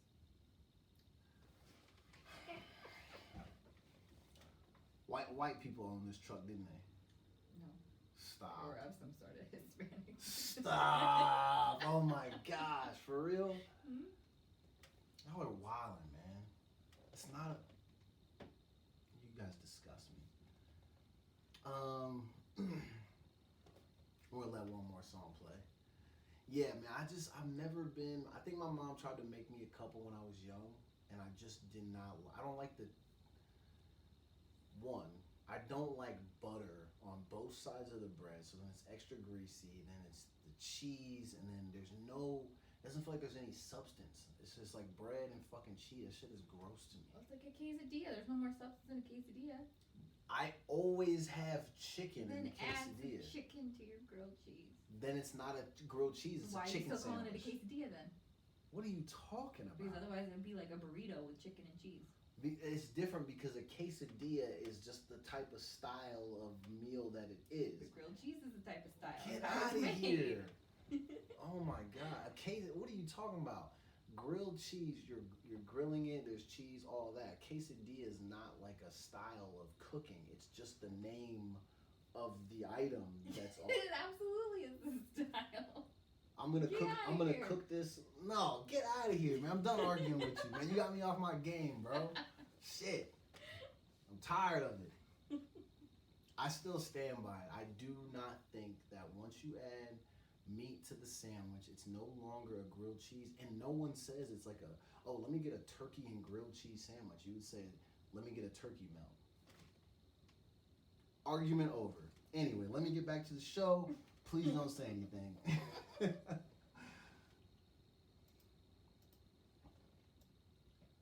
Jesus Christ, cheese and rice. I had to cut the music off. They got me hyped up about this grilled cheese argument again. Man, if y'all watch the video of this, you're gonna see me in here debating hard. And they tried to throw me off my game, but I came back like Jordan. Jordan in the fourth quarter, and I ended the argument. I mic dropped them. Get them out of here. Oh my gosh. Y'all, I do want to touch on, real quick, I feel like it's always important to raise awareness around mental health. I personally know a lot of people who are going through a hard time right now, who are struggling. I have been one of those people. I am one of those people on and off because I don't handle my stress very well. Unresolved trauma, anxiety, all those things. I'm not going to get into that. This is not a pity party, but my point is that I want to always make sure that I take time out to acknowledge the fact that struggle is real. There are a lot of people who go through it, and we do not need to dismiss these people and brush them off as if they are nothing or as if their problems are nothing. What may seem small to you might be very large for another person. You cannot take that for granted. It's also, I think, horrible and shitty of a lot of people to make people feel as if they are wrong for coming to them with their struggles and their issues. I recently went through that at my job too. I decided that I wanted to play it smart and talk to my supervisors about some of the things that I struggle with. So that way they had a full understanding as to why there might be some days when you see me at work where I'm struggling or whatever the case may be. I actually felt good about it too. Like I went to them, I told them, and I felt a little bit comfortable. And then those niggas played me. And I say that, when I say that they played me, I just mean from the standpoint of when it got brought up again, it was not acknowledged in the same way. I was almost made to feel as if I was a problem because I had problems that I struggled with. I think that is unfair to do to people, mainly because, like I said, a small problem to you may be a big problem to somebody else. You never know what people will do when they've reached their breaking point. And I hope for everybody's sake that you never have to experience that type of stuff where there's someone who's close to you that, ends up taking their own life or making a decision based on the fact that maybe they feel trapped inside of their own mind. I'm using that type of term for it because that's how sometimes I feel. I'm not saying that I would feel like I would take my own life because I already know I don't have the balls to do that. But there are some people that really get to that point. And that's a shame because, they are deeply missed. They end up missing out on, what we would consider some of the best parts about life. They miss out on those opportunities with their friends, their family. Excuse me, I had to burp. I know I'm being nasty while I'm trying to be all, heartfelt and deep and touching. But I think sometimes we act like people when they go through stuff. You want to look at someone and be like, "Oh, just suck it up. It's not a big deal," or "This person is going through this," or "These people are going through that," and all this type of shit. And it's like some of these people, when they hear that, it probably actually makes them feel worse, and then they become closed off, and they probably never want to speak again. I don't feel like that's a shock when people tell me that that's how they feel towards members of their family and their friends and all that type of stuff. It's not a shock to me because so many of us we have our heads up our own asses. I'm like that sometimes. Sometimes I only think about myself. Sometimes I get so caught up in just choosing me and making sure that I'm happy that I completely forget about the people around me. So then when they are struggling, it's like I have no fucking clue because I have blinders on. I'm not making myself available to be there for them or help them. And sometimes all people need is just like a couple of minutes. And all they want you to do is listen. They don't need you to fix it. They just need you to be there, hear what their complaint is, let them cry, let them vent, let them cuss, let them scream, let them yell. And our job when we're sitting there in those moments is not to make it about us, not to take it personally. It's just to be the support. That could be the day that you could support them and it could keep them from going into that medicine cabinet going into that closet, into the safe, standing on that ledge. It could keep them from doing those things. So I think it's important to take a few minutes out of your day, check on your people, make sure your people are doing okay, make sure that they've eaten, and make sure if there's stuff that they have on their chest that you let them know that they have an opportunity and they have the space to get those things off their chest judgment free. Treat it like Planet Fitness. It's a judgment free zone. It's the shittiest gym in America, but at least they don't judge you in there. So people need to be more like Planet Fitness. Be good to your people. Don't judge, don't be dismissive. Actually lend a helping hand, and bring your people up. That's what a lot of us need. When we're struggling, when we're having rough days, we need to be brought up. But we also need to help ourselves from time to time and recognize that even the people that support us the most and that are usually there to bring us up, they go through hard times too. So it's give and take. Everybody has to participate and help each other. I think that's very important. The mental health thing, I share a lot of posts about that, mainly just to raise awareness. I know some people will reach out to me after I make a post and they're like, "Oh my God, are you okay?" And I really appreciate that. I appreciate those of you that actually reach out. It is very nice because I know that if I ever was going through something serious, I know that there are certain people that I can reach out to. So you know who you are. I definitely appreciate you. But not everything that I post is directly related to me or my circumstances in that moment. Sometimes my finger just be hitting the share button. But a lot of these posts that center around, I think I posted one today where it says something where, if you've been having suicidal thoughts but you're still here, I'm fucking proud of you. And that's real, because I know there are people who think about that shit on a daily basis. I have family members who think about that shit on a daily basis. I'm very proud of you. If you are listening, I'm glad that you are here. I'm glad that you are present. And I hope that you will be here for as long as you possibly can to continue to be amazing, impact lives, and be a part of the great change in the world that we're hoping to see. I feel like some of you have to recognize that we prefer that you be here and be with us and be present than not be here. It's important to have most, if not all of you here. So stay strong, keep fighting, raise awareness, check on your people. It takes a couple of seconds of your day. It's really not that hard. Oh man, so we're getting into the holidays. Somebody asked me what I was gonna be for Halloween. I have the same costume every year. 3-hole punch version of Jim, or I'm some form of Urkel, mainly because I already wear glasses, so that's like 97% of the fucking costume. I've always wanted to be Batman, but I want a real costume, and I want to be able to be ejected from my car through the sunroof and fly around on rooftops and do shit like that, but physically my body can't hold up with that. And then also I don't have any of the other shit that's needed to fly on rooftops and shit. But I don't know, man. I don't think I'm going to be anything for Halloween. I'm probably going to be an asshole like I am every other day of the year. Yeah, not much different from my normal life.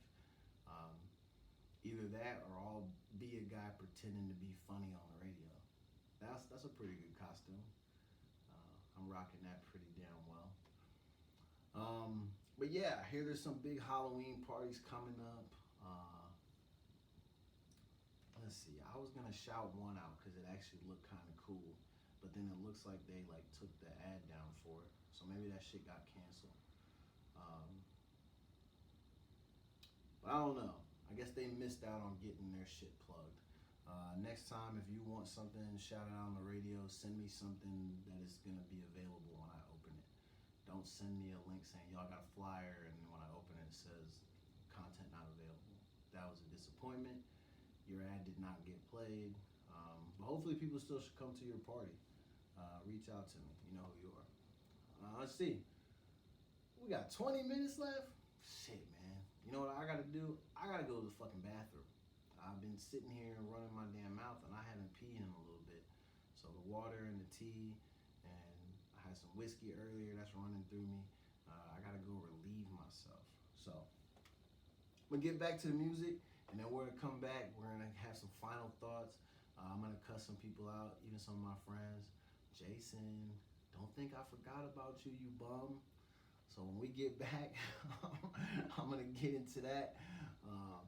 Yeah, but let's get to some of this music, man.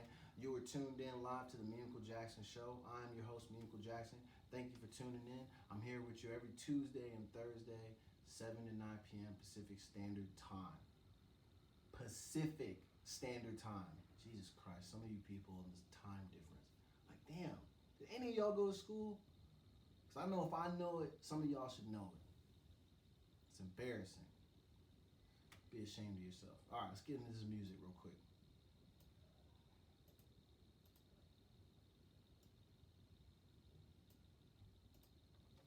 I go to the potty. I'm not gonna make it. I ain't gonna make it.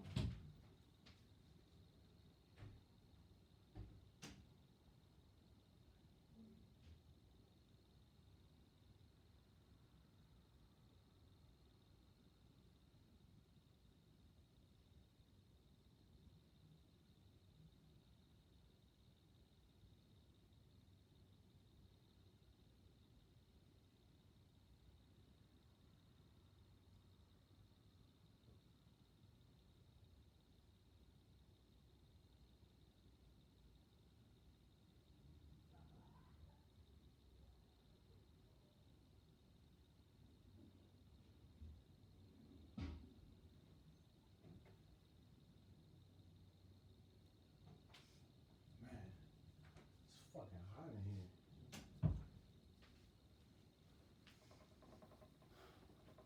Oh, it's hot in here because I'm in this motherfucker. Yo, I gotta get a new desk chair though. This motherfucker is getting uncomfortable on my back. Oh man.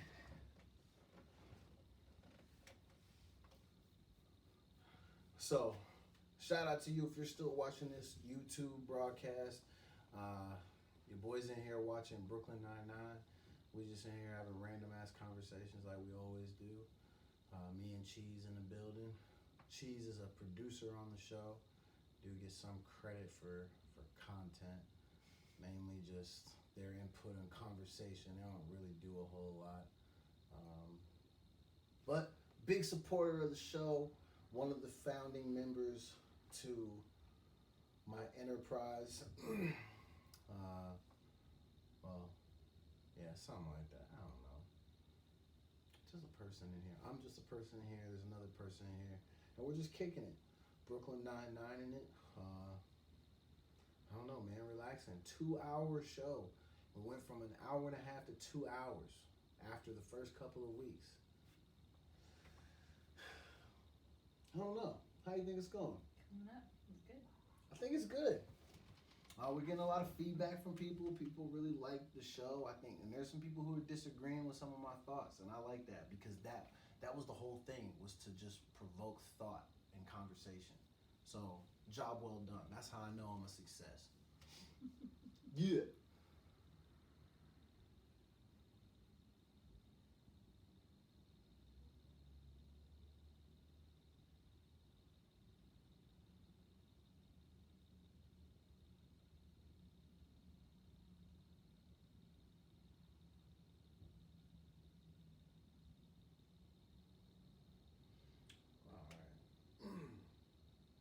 People are always telling me they're having struggles like logging into it, but I don't think that they realize that like I'm just on when the station is playing. Like not like a. I did have to like go to something. Don't you have to like log into something? Mm-mm. See, I don't even know. So, what did I do?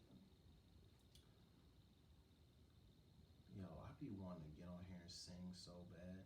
I know I'm like worse than Jacquees. Sorry, Jacquees. Yeah, no, when you go to the site, there's like these 3 little buttons up here, and then you just hit Track Talk Radio, and then it takes you to what's live. And then that's me. What's playing right now? Press play. It's a little bit behind you because I can hear you talking and when I was listening.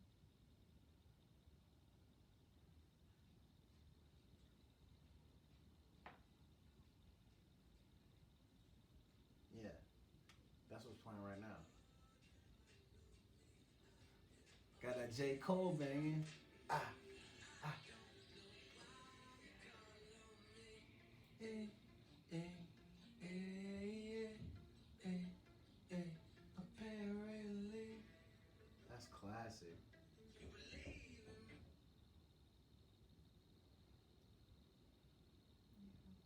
I mean, maybe you gotta do like some screenshots for your dumber friends.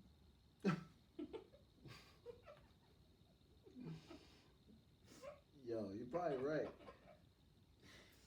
I have to send some screenshots to you dumb motherfuckers. I'm having trouble logging on, Nick. How do I listen to your show?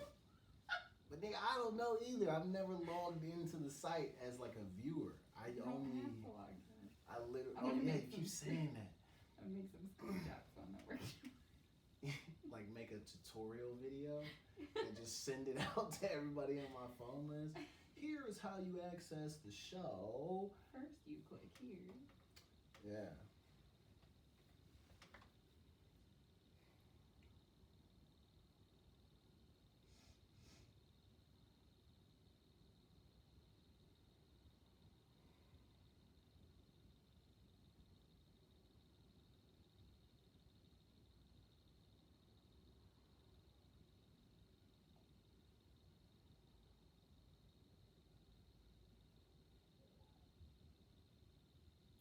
All right. Damn, we got 15 minutes.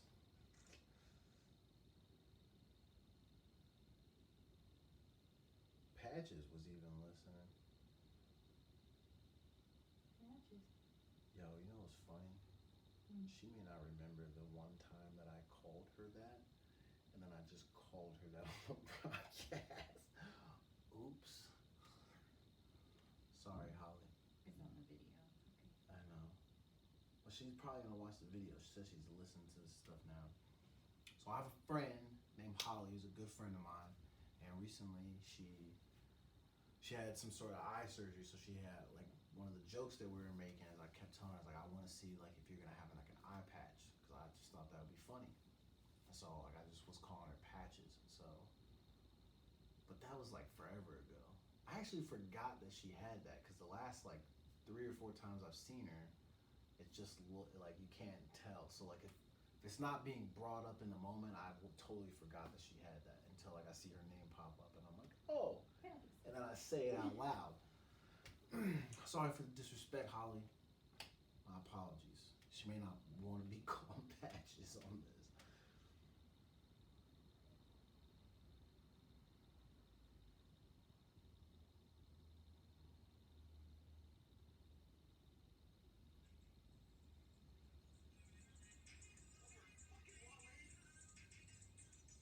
Yo, I'm telling you, hold on, I'm about to blast this dude.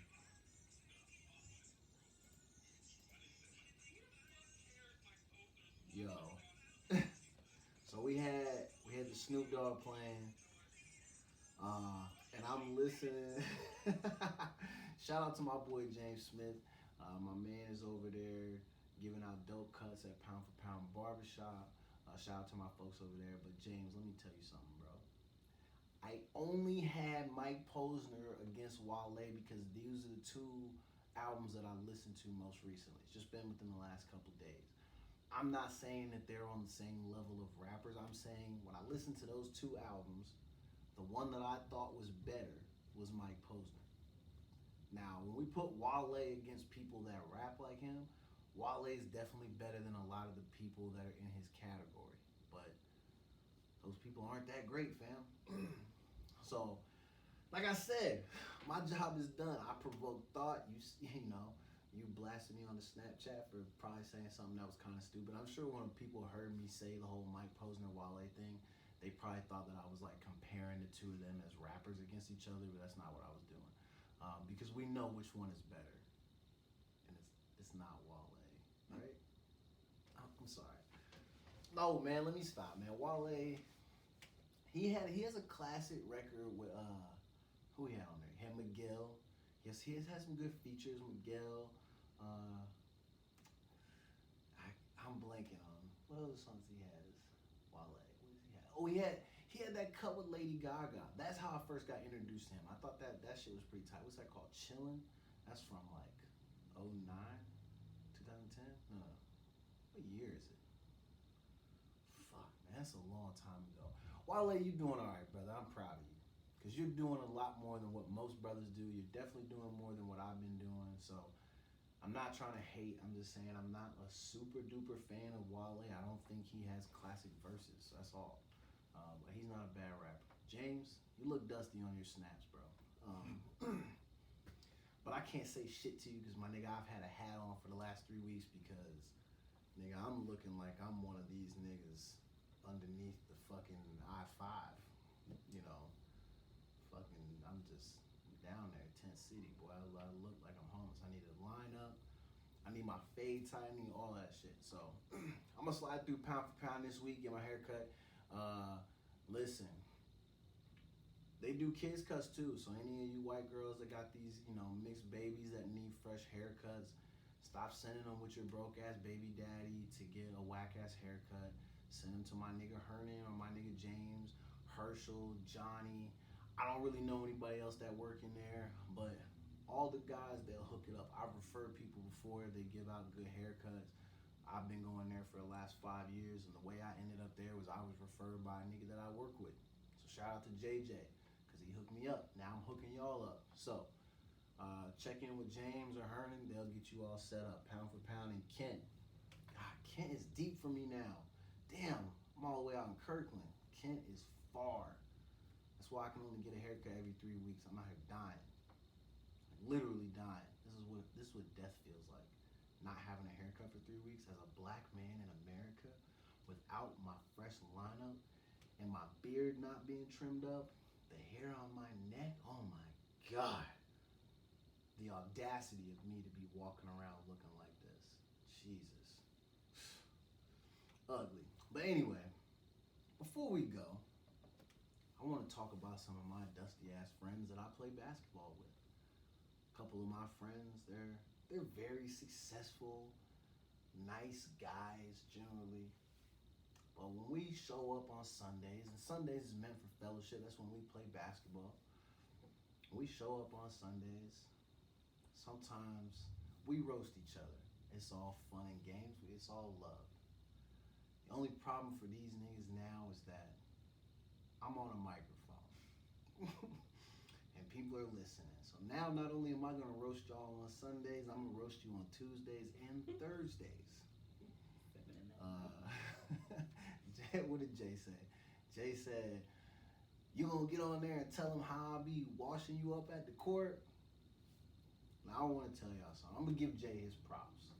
So we play at the LA Fitness in Bellevue, not the downtown location, but the other one. We don't play there often. We only play there sometimes. But sometimes when we play there, usually, and I can say this with full confidence because the group of guys that we have, all you niggas know this is true. Normally, I am the best player in the gym. But I will say that when I have a vote, and I won't pick myself, my vote would go to Jay.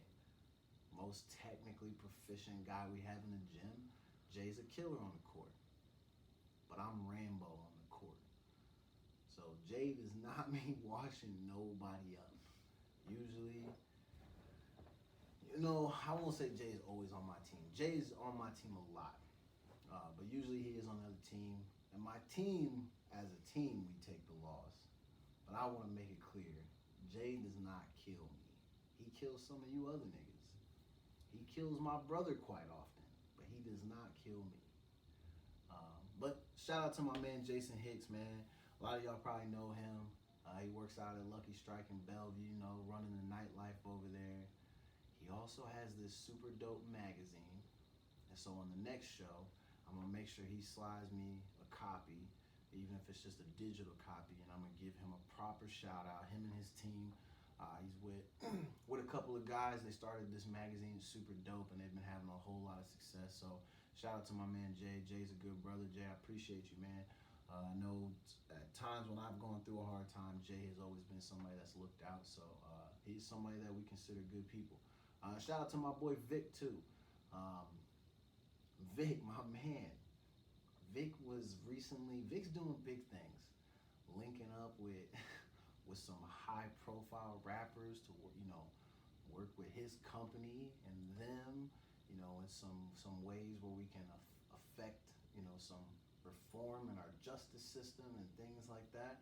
So shout out to Vic. Vic's about to get married soon, man. I'm around a lot of good people, some guys who are really doing it big in their lives. I mean, shout out to my brother. My brother's highly successful, but I want to give my people a shout out because these are people that I care about deeply. And yo, we all on the way up, man. So it is what it is, man. You gotta prop up your family. So shout out to all my homies in my circle doing it big, all my ladies who are killing it, and just being strong. We got killers over here. So I hope that's motivation for y'all for the rest of your week. Well, I'm gonna be back with you on Thursday. So your motivation for tomorrow, I hope you go out and I hope you kill it. I hope your day is crazy successful. I hope that things that you've been hoping for happen for you. I hope that your kids are healthy. I hope your spouses are healthy. I hope your family members are healthy. Hope any type of stress you have, at least for tomorrow or as long as it possibly can, I hope that's put at bay so you can just enjoy some of your life, man. Remember, this shit is very fucking short, so do your best to enjoy it. I will be back with you this Thursday at 7 p.m. and then I'll be here till 9 p.m. Pacific Standard Time. And we're gonna have all new shit. Probably have some updates for you on this murder situation with this cop. God damn, that shit is so disheartening. Hopefully we'll have some updates for you.